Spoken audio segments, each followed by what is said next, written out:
Hello दोस्तों, आज की इस वीडियो में हम लोग सीखेंगे रैखिक समीकरण को प्रतिस्थापन विधि से हल करना।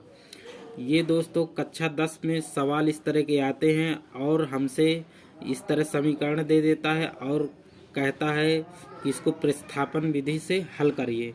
तो दोस्तों आज हम इसको एकदम बेसिक से जीरो लेवल से देखेंगे और इसको हम बताएंगे आपको अच्छे तरीके से और इसका नियम भी समझाएंगे। तो आइए दोस्तों इस सवाल को हम लोग करते हैं। जैसे ये समीकरण हमको दिया है ये दोनों, तो हम लोग इसको समीकरण नंबर 1 मान लेंगे, समीकरण नंबर 1, और इसको मान लेंगे समीकरण नंबर 2। अब हमको अपनी इच्छा के अनुसार चाहे इस समीकरण को ले लें चाहे इस समीकरण को ले लें, इनमें से हमको चाहे x का मान निकाल लें चाहे y का मान निकाल लें। तो चलिए हम लोग बहुत अच्छे विधि से हम लोग बताते हैं कैसे निकालना है। तो हम लोग समीकरण नंबर 1 से निकालते हैं। तो दोस्तों हम लोग समीकरण 1 से हम लोग स्टार्ट करेंगे। तो हम लोग लिखेंगे समीकरण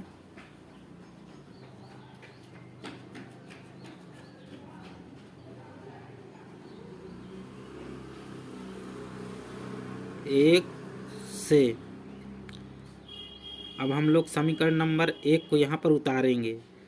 3x + 4y बराबर 10। अब हम लोग इसको क्या करेंगे कि इसको हम लोग पक्षांतर करेंगे, मतलब चर को एक तरफ करेंगे, अचर को एक तरफ करेंगे और इसी को सॉल्व करके x का मान निकालेंगे। तो दोस्तों अगर आपको ये प्रतिस्थापन करने का अगर नियम ना मालूम हो तो चलिए हम थोड़ा सा आपको यहाँ पर बता देते हैं। तो इसमें आपको ये चीज़ें आपको पता होना चाहिए कि जैसे कोई चीज़ माइनस में है और वो बराबर के इधर आएगी तो वो हमेशा क्या हो जाएगी, प्लस में हो जाएगी। और अगर प्लस में है बराबर की इधर आएगी तो क्या हो जाएगी, माइनस में हो जाएगी। अगर कोई संख्या गुणे में है तो बराबर की इधर आएगी तो क्या हो जाएगी, भाग या बटा, मतलब भाग का मतलब बटा भी होता है, यानी कोई संख्या जब इधर आएगी तो वो बटे में आ जाएगी। अगर कोई संख्या भाग में है तो क्या हो जाएगी, बराबर की इधर आएगी तो गुणे में हो जाएगी। मतलब यही नियम जो है, अगर कोई संख्या इधर से इधर जाएगी तो बराबर की इधर जाएगी तो भाग में हो जाएगी, अगर भाग की संख्या है तो गुणे में हो जाएगी, अगर गुणे की संख्या है तो इधर जाएगी तो भाग में हो जाएगी, और इधर वाली अगर गुणे में है तो वो भाग में हो जाएगी, अगर इधर वाली संख्या इधर आएगी तो वो क्या हो जाएगी, गुणे में हो जाएगी। तो यही नियम आपको पता होना चाहिए कि माइनस से बराबर उधर जाएगी तो धनात्मक होगा, धनात्मक से अगर बराबर उधर जाएगी तो माइनस में होगा, गुणे में कोई संख्या है तो बराबर उधर जाएगी तो भाग में होगी। अब भाग का मतलब बटे में भी, मतलब कोई संख्या बटे में भी जाएगी, अगर भाग में है तो वो गुणे में हो जाएगी दोस्तों। तो अब दोस्तों हम लोग इससे निकालेंगे मान, चाहे आप 3x का मान निकाल लीजिए चाहे आप y का मान निकाल लीजिए। तो हम लोग इसको 3x को इधर ही रखेंगे, 3x, और यहाँ पर लगाएंगे बराबर का साइन। बराबर में हमको क्या दिया है, ये 10 है तो 10 ही रखेंगे। अब ये देखिए धनात्मक है ना, हमने बताया था ना कि धनात्मक में कोई संख्या होगी या बराबर की इधर जाएगी तो माइनस में आ जाएगी। तो ये धन में है ना 4y, तो अब इधर आएगा तो ये हो जाएगा माइनस में 4y।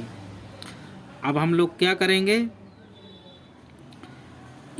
इसको पक्षांतर कर लेंगे। पक्षांतर का मतलब देखिए, ये इसका मतलब ये जो 3x लिखा है इसका मतलब ये भी है कि 3 × x, आप ऐसे भी लिख सकते हैं। और हमने बताया था ना कि कोई संख्या गुणे में रहेगी तो आप इसके जब का नाम से पक्षांतर करेंगे तो भाग या बटे में जाएगी। तो हमारा क्या आ जाएगा, x बराबर, ये 10 है तो 10 ही रहा आएगा, 10 - 4y, और ये बटे के पूरे के बटे में आ जाएगा ये 3, क्योंकि ये मल्टीप्लाई में है यानी गुणे में है, तो ये हो जाएगा हमारा 3। और x बराबर हमारा निकल के क्या आ गया, ये x का मान आ गया। अब हम इसको क्या मानेंगे, इसको हम लोग मान लेंगे, ये नया समीकरण है तो इसको मान लेंगे समीकरण नंबर 3। 1 2 ऊपर है और 3 ये हो जाएगा, 1 2 3, तो ये समीकरण नंबर 3 हो गया। तो दोस्तों अब ये जो हमारा x का मान आया है, इस x के मान को हम लोग समीकरण 2 में रख देंगे। समीकरण 1 में नहीं रखेंगे, क्योंकि इसलिए नहीं रखेंगे क्योंकि हमने यक्स का मान समीकरण 1 से ही निकाला है। ये आपको पता होना चाहिए कि जिस समीकरण से जो मान निकालते हो वो मान को उसी समीकरण में नहीं रखते हैं, इसलिए हम लोग समीकरण 1 में नहीं रखेंगे, समीकरण 2 में रखेंगे। तो चलिए दोस्तों हम लोग देखते हैं इसको, और हम लोग यहाँ पर लिखेंगे यक्स का मान, क्या लिखेंगे, यक्स का मान समीकरण 2 में रखने पर। तो चलिए आगे देखते हैं। हम लोग लिखेंगे यक्स का मान समीकरण 2 में रखने पर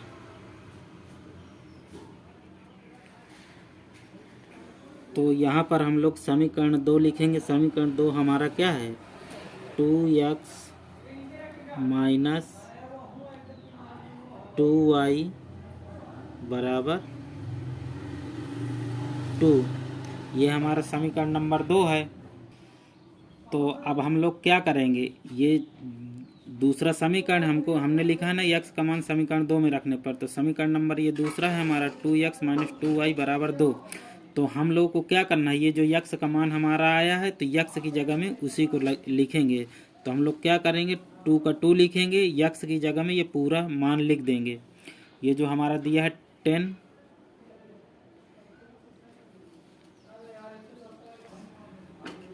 10 माइनस 4y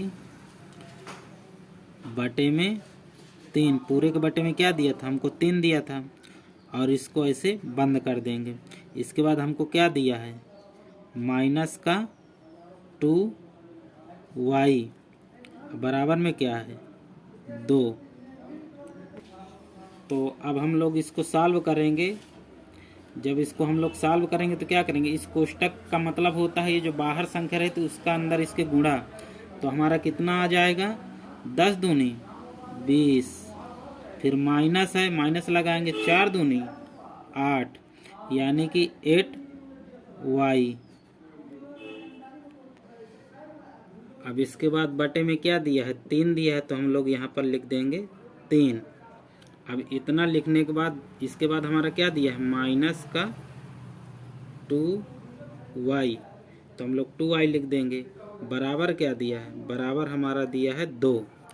अब इसके बाद हम लोग क्या करेंगे, अब इसको हम लोग सॉल्व करेंगे। सॉल्व करने का मतलब कि ये फ्रैक्शन में है, यानी कि एक तरीके से भिन्न के। तो जब यहाँ पर कोई संख्या नीचे नहीं रहती तो हम लोग यहाँ पर 1 मान सकते हैं, मतलब यहाँ पर 1 हम लोग एलसीएम लेने के लिए मान सकते। तो जब हम इसका दोस्तों एलसीएम लेंगे तो हमारा एलसीएम कितना आएगा, हमारा एलसीएम आ जाएगा 3 और 1 का एलसीएम क्या होगा 3। तो जब 3 1 के 3, तो हमारा क्या होगा, जब 1 का गुणा 20 में करेंगे तो कितना आएगा, मतलब जो एलसीएम लिया जाता है, जैसे इसका 3 1 के 3, तो 1 का गुणा इसमें करना पड़ेगा। तो हमारा क्या आएगा 20 माइनस, और इसी 1 का इसमें गुणा करेंगे तो क्या आएगा 8y।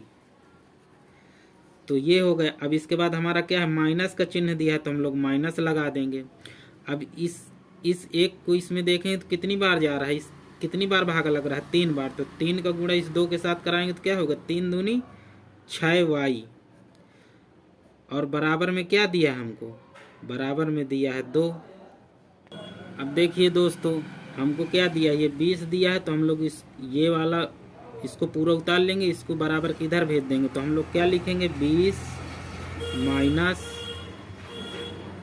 8y माइनस 6y बराबर 2। तो हमने नियम में क्या बताया था कि जब कोई बटे की चिन्ह यानी भाग वाली संख्या बराबर के उधर जाएगी तो क्या हो जाएगी, गुणे में हो जाएगी। तो इसका मतलब हम लोग ये जो 3 है इसको बराबर के इधर लाएंगे तो हमारा क्या हो जाएगा, ये आ जाएगा मल्टीप्लाई में, तो मल्टीप्लाई 3 हो जाएगा। अब इसको हम लोग दोस्तों क्या करेंगे, पक्षांतर कर लेंगे। पक्षांतर करने का मतलब कि ये क्या दिया है, ये 20 माइनस 8y माइनस 6y बराबर 6 है। अब ये जो संख्या वाली चर और अचर को एक एक तरफ कर लेंगे, यानी कि इसको हम लोग लिखेंगे, ये इधर ही रहा आएगा माइनस का 8y और माइनस का 6y। अब ये यहाँ पर लगा देंगे बराबर, बराबर की इधर क्या है 6 है। तो अब ये देखिए ये संख्या को जब हमने बताया था ना, देखिए एक बात ये भी है, ये भी बहुत इंपॉर्टेंट, जब यहाँ पर कोई साइन ना दिखे आपको प्लस माइनस का, तो आप यही समझिए कि ये संख्या प्लस में है, यानी प्लस का चिन्ह है। तो जब हम इसको बराबर के इधर लाएंगे तो क्या आएगा, हमारा माइनस में आ जाएगा। तो माइनस का हम लोग क्या लिखेंगे 20। अब जब हम माइनस का 20 लिख देंगे तो इनको क्या करेंगे हम लोग, माइनस माइनस को जोड़ सकते हैं। अब प्लस माइनस को हमको घटाना पड़ता है। अगर आपको ना ये नियम आता हो तो हम लोग एक वीडियो में पढ़ाएंगे, उसका डिस्क्रिप्शन में लिंक दे देंगे, आप देख भी सकते हैं। तो ये हमारा माइनस माइनस को जुड़ेगा, लेकिन माइनस में ही आएगा। तो हमारा माइनस का क्या हो जाएगा, साइन माइनस को हो जाएगा 8 6 14। तो हमारा क्या हो जाएगा 14 माइनस का 14y, और यहाँ पर क्या लगेगा बराबर का चिन्ह लग जाएगा। तो यहाँ पर क्या आएगा, ये प्लस माइनस है तो ये घट जाएगा, बी साइन का आएगा माइनस का ही आएगा, जो बड़ा साइन रहता है उसी को हम साइन लगाते हैं। तो 20 में से 6 चला जाएगा तो कितना बचेगा आपका, माइनस का 14 बचेगा। तो अब हम लोग क्या निकालेंगे, y का मान निकाल लेंगे यहाँ से।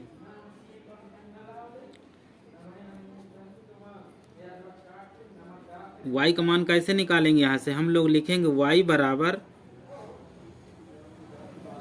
देखिए यहाँ पर कुछ नहीं है तो गुणा का चिन्ह है ना, हमने बताया था ना।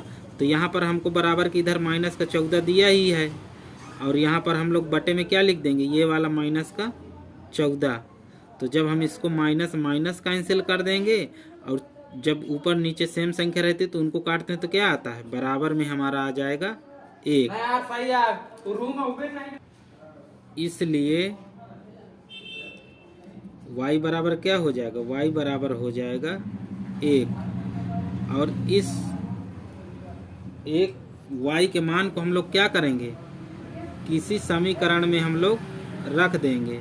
जब हम इसको रख देंगे तो हमारा क्या आ जाएगा, y का मान किसी समीकरण में रखेंगे तो हमको x का मान आ जाएगा। हम लोग देखते हैं कि हमारा समीकरण 1 2 कहाँ है। तो हम लोग यहाँ पर देखते हैं कि हमारा समीकरण ये है, समीकरण 1 है, समीकरण 2 है और समीकरण 3 भी है। लेकिन हम लोग क्या करेंगे, समीकरण 1 में भी रखेंगे तब भी आएगा, 2 में रखेंगे तब भी आएगा। लेकिन हमको ये है कि हम लोग समीकरण 3 में अगर रख देंगे तो बहुत आसानी से आ जाएगा। तो चलिए करते हैं आगे। तो दोस्तों हम लोग y का मान यहीं पर साइड में आपको रख के बता दे रहे हैं। तो हम लोग यहाँ पर लिखेंगे y का मान समीकरण 3 में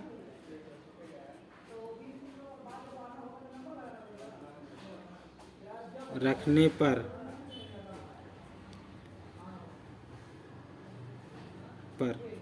ऐसे आपको लिखना है। तो समीकरण हमारा 3 क्या है, समीकरण 3 है हमारा x बराबर 10 - 4y, और बटे में क्या दिया है, बटे में 3 दिया है। अब हम लोग क्या करेंगे, हमको x का मान निकालना है। तो हम लोग यहाँ पर क्या रख कर देंगे, यहाँ पर हम y का मान रख देंगे। तो हमारा क्या हो जाएगा 10 - 4 का 4 रख देंगे, और y की जगह में हम लोग क्या रखेंगे, क्योंकि y का मान हम लोग 1 निकाले थे तो हम लोग क्या रखेंगे, यहाँ पर कर देंगे गुणे में 1। जब हम गुणे में 1 तो हमारा हो जाएगा, क्या हो जाएगा, यहाँ पर बराबर का चिन्ह लगाइए, और यहाँ पर 4 1 के 4। तो जब 10 में से क्या जाएगा, माइनस का 4 कर देंगे तो हमारा कितना बचेगा। और देखिए यहाँ पर बटे में 3 भी है, इसको ऐसे लगाना है। और यहाँ पर 10 - 4 क्या करेंगे, बटे में 3। तो ये हमारा कितना आ जाएगा, 10 में से 4 जाएगा तो क्या आएगा 6 आएगा। तो 6 बटे क्या हो जाएगा, हमारा 3 हो जाएगा। तो इसको जब हम काटेंगे तो 3 दूनी 6, यानी कि हमारा क्या हो जाएगा, x का मान हो जाएगा 2। तो ये हमारा क्या आ गया, x बराबर 2 आ गए, यानी ये हमारा x का मान आ गया। क्योंकि यहाँ ऊपर x ही आ रहा था, यानी यहाँ पर यक्स बराबर ही है, आप लिख भी सकते हैं यक्स बराबर, तो यक्स का मान 2 आ गया। अतः हम लोग लिख देंगे यहाँ पर, क्या लिखेंगे, यक्स का मान कितना है, यक्स बराबर 2 और वाई बराबर 1, और यही हमारा फाइनल आंसर हो गए दोस्तों। इसी प्रकार से आप पेपर में अगर इसी विधि से आप हल करेंगे तो आपको बहुत अच्छे नंबर मिलेंगे। तो दोस्तों मैं आशा करता हूं कि मेरे द्वारा बताए गए नियम और सवाल आपको बहुत अच्छे से समझ में आया होगा। तो दोस्तों अगर आपको वीडियो अच्छी लगी हो तो वीडियो को लाइक शेयर कमेंट और चैनल को सब्सक्राइब जरूर करें।